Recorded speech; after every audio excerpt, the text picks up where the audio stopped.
आज मुनिगुड़ा जिला बीजेपी सभापति उपस्थित बीजेपी एक मिश्रण पर्व पालित हो कुमुड़ावाली स्थित पातळेश्वर शिव मंदिर ठारे बहु बीजेपी नेता और कर्मी समेत उपस्थित रही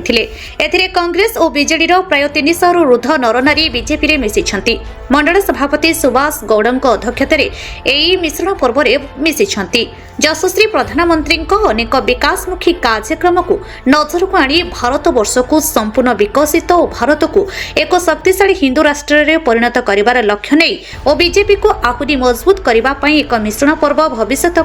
सुदृढ़ भाव दक्षता देखाइबार अनेक वार्ता दिया जाइथिला। उद्धव शिक्षक भाई को निवेदन करे से आज विधिवत भाव भारतीय जनता पार्टी योगदान करने उद्धव शिक्षक भाई समस्त को करताली सहित स्वागत करेंगे। प्रार्थी वर्तमान अच्छा तत्सह मीन केतन पीड़िका का भाई मीन केतन बाबू आसतु मीन केतन पीड़िका का भाई आलो कंदपाणी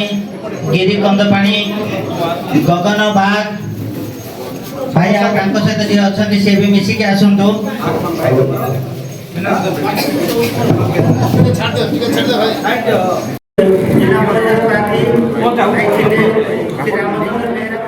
मुनिगुड़ा कौशल डुबे रिपोर्ट उत्कल मेल टीवी।